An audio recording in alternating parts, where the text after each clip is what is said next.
자, 오늘은 평강의 왕이라는 제목으로 하나님의 말씀을 보도록 하겠습니다. 이사야서 9장 6절 말씀입니다. 이는 한 아기가 우리에게 낳고 한 아들을 우리에게 주신 바 되었는데 그의 어깨에는 정사를 메었고 그의 이름은 기묘자라 모사라 전능하신 하나님이시라 용존하시는 아버지라 평강의 왕이라 할 것임이라. 평안은 문제 없는 것이 아니라 함께 할 수 있다는 것입니다. 어떤 사람들은 문제가 해결되면 우리의 마음이 평안해지리라고 말합니다. 그러나 문제는 하나가 해결되면 또 하나의 문제가 찾아올 수밖에 없습니다. 그래서 평안은 문제 없는 것이 아니라 함께하는 분의 임재에서 온다고 볼 수가 있겠습니다. 예수 그리스도는 우리들의 문제를 해결해 주는 분이 아니십니다. 문제 속에서도 우리와 함께하는 평강의 왕이 된다고 오늘 본문은 말씀을 하고 있습니다. 자, 그러면 우리 사회는 어떤 사회입니까? 지금 현재 우리 사회는 평강을 잃어버린 시대가 아닌가 이렇게 말하고 있습니다. 그래서 우리들은 평강의 왕을 기다리라고 성경은 말하고 있습니다. 자, 오늘 본문의 말씀은 어둠 가운데 있던 이스라엘 백성에게 주신 메시아의 예언입니다. 얼마 있지 않으면 성탄절이 되는데 바로 이 성탄의 메시지인 것입니다. 바로 구원자가 이 땅에 오신다는 말씀입니다. 오늘 사는 우리에게 주시는 소망의 선언이 이렇게 되는 귀중한 말씀입니다. 많은 사람이 이렇게 말합니다. 마음이 편안했으면 좋겠다. 평강이 있으면 좋겠다. 우리가 사는 시대에 가장 큰 갈증은 무엇입니까?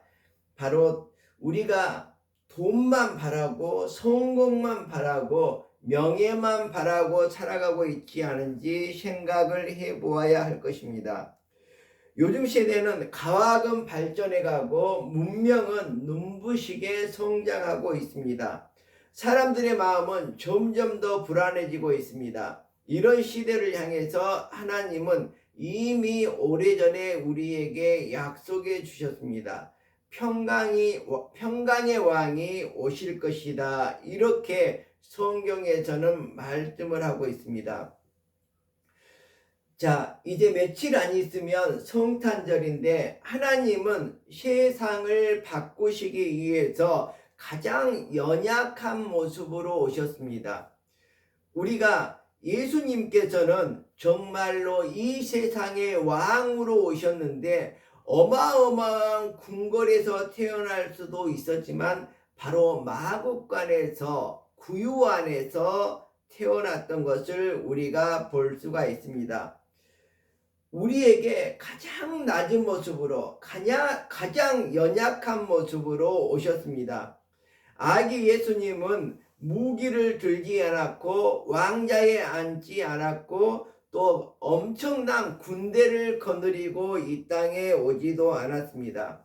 아기 예수님이 오심으로 이 세상에 참된 평강의 길이 열릴 수 있기 때문에 바로 이 아기 예수님은 가장 낮은 자리, 가장 정말 겸손한 모습으로 이 땅에 오셨습니다. 이는 한 아기가 우리에게 낳고 한 아들을 우리에게 주신 바 되었는데 그의 어깨에는 정사를 메었고 그의 이름은 기묘자라 모사라 전능하신 하나님이라 영존하시는 아버지라 평강의 왕이라 할 것임이라 이렇게 말씀을 하고 있습니다. 우리는 오늘 이 이사야서를 통해서 평강의 왕이 누구신지 그리고 그분이 어떤 왕이신지 우리에게 주시는 평강이 무엇인지 알아보고자 합니다. 첫 번째, 평강의 왕은 조금 전에 말씀했듯이 낮은 데로 임하시는 분이십니다. 이는 한 아기가 우리에게 낳고 한 아들을 우리에게 주신 바 되었는데, 이렇게 성경은 말하고 있습니다. 하나님은 세상을 구원하실 때 번개와 천둥을 치면서 오시지 않았습니다. 조금 전에 말씀드렸듯이 군대를 이끌고 오시지도 않았습니다. 한 아기로 이 땅에 오셨습니다. 연약한 모습으로 이 땅에 오셨습니다. 이것이 바로 하나님의 구원의 방식이라고 할 수가 있습니다. 이것은 곧 강압이 아니라 우리에게 한없는 은혜로 하나님께서는 다가왔다는 것을 말하고 있습니다. 평강은 강한 힘에서 오는 것이 아니라 하나님의 사랑을 신뢰할 때 임하게 된다는 것입니다. 예수님은 평안을 품고 이 땅에 오셨다고 볼 수가 있습니다. 그래서 이 시간 우리가 예수님을 우리 마음속에 모셔드리면 우리 마음에 평안이 올 수 있습니다. 자, 두 번째는 평강의 왕은 통치하시는 왕이라는 것입니다. 그의 어깨에는 정사를 메었고, 오늘 본문 말씀에 이렇게 말씀하고 있습니다. 여기서 정사라는 것은 정치의 일이라는 것이죠. 통치하다는 것입니다. 즉 권세와 주권을 의미하는 그러한 내용이죠. 어깨에 맨다는 것은 책임지고 다스린다는 뜻입니다. 바로 예수님이 우리의 모든 것을 책임지고 다스려 주신다. 이것이 바로 그의 어깨에는 정사를 메었고 이것의 뜻이라고 볼 수가 있습니다. 그러나 우리의 평강이 깨어지는 것이 무엇입니까? 바로 삶의 주도권을 내가 쥐고 있기 때문에 그렇습니다. 평강의 왕은 지금 이 시간도 말씀하고 있습니다. 짐을 내게 맡겨라. 내가 너를 책임지겠다. 예수 그리스도의 어깨 위에 우리의 인생을 얹을 때 비로소 참된 평강이 시작된다고 볼 수가 있습니다. 오늘 성경에 보면 메시아의 5개의 이름이 이렇게 기록되어 있습니다. 평강의 왕은 어떤 분이십니까? 그의 이름은 기묘자라, 모사라, 전능하신 하나님이라, 영존하시는 아버지라, 평강의 왕이라 할 것임이라. 이렇게 성경에서는 기록하고 있습니다. 자, 이사야는 메시아의 이름을 이렇게 5가지로 선포를 했는데 그 내용을 살펴보도록 하겠습니다. 첫 번째는 기묘자라고 했습니다. 기묘자라는 것은 보통과는 다르게 아주 훌륭한 이런 기능을 가지고 있는 것을 말하고 있습니다. 인간의 지혜로는 이해할 수 없는 하나님의 지혜가 바로 기묘자로서 가지고 있는 능력이라고 볼 수가 있습니다. 길이 보이지 않을 때, 답이 없을 때 그분의 뜻은 놀라운 것입니다. 자, 두 번째는 모사라고 말하고 있습니다. 모사라는 것은 일을 이루기 위해서 아주 지혜를 발휘하는 것을 말합니다. 그렇기 때문에 그분은 우리의 인생을 가장 잘 아시는 상담자라고 볼 수가 있습니다. 우리를 바른 길로 인도하시는 분이 바로 예수 그리스도라는 것이죠. 우리의 상담자가 되시고 우리의 멘토가 되시는 것이 바로 예수 그리스도라고 말하고 있습니다. 세 번째는 전능하신 하나님이라고 말하고 있습니다. 그분의 능력은 부족한 것이 없다는 것입니다.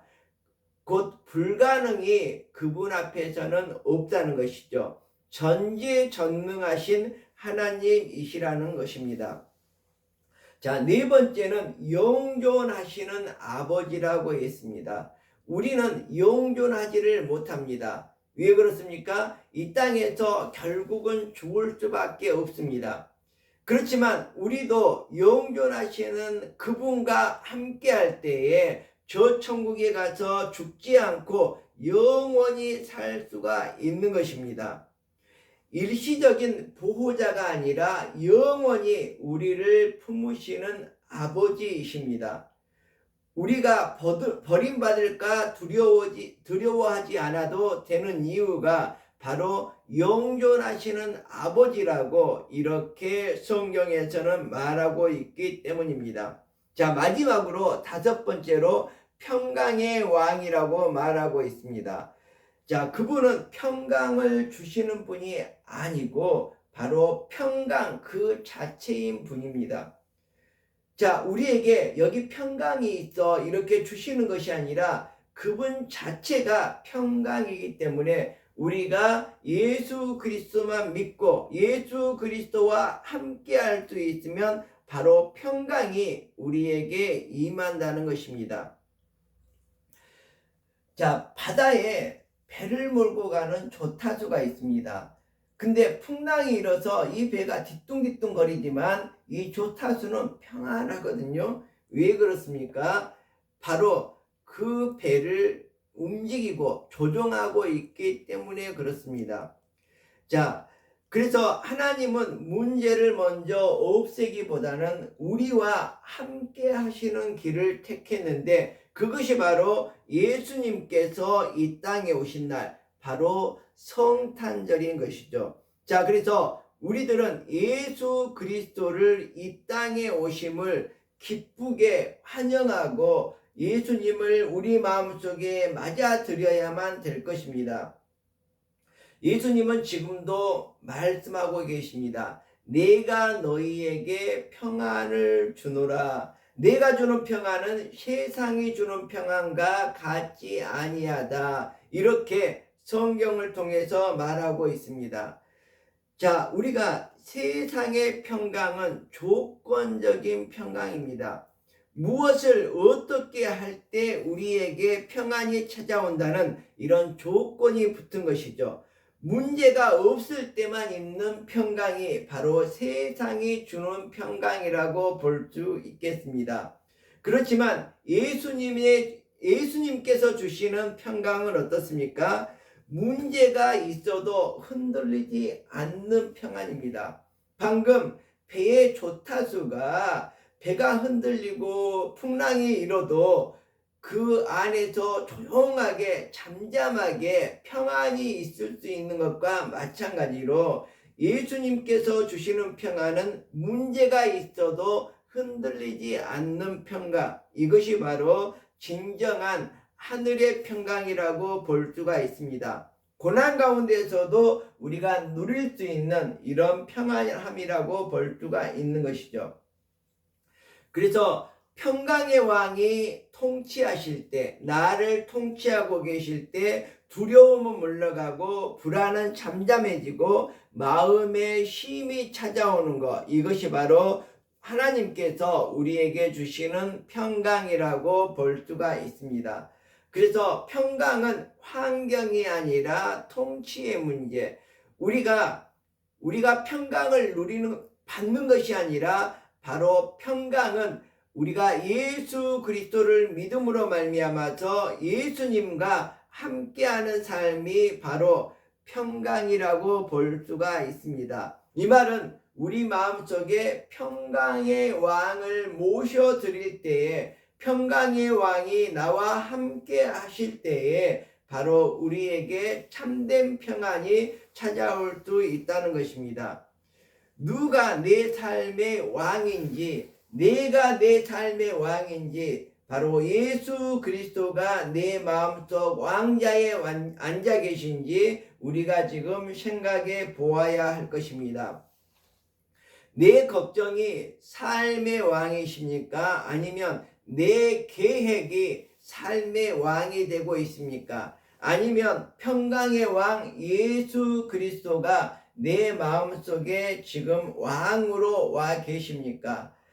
안락함은 문제 없을 때 누리는 것이고 평강은 문제가 있어도 무너지지 않는 힘이 바로 평안이라고, 주님께서 주시는 평안이라고 볼 수가 있습니다.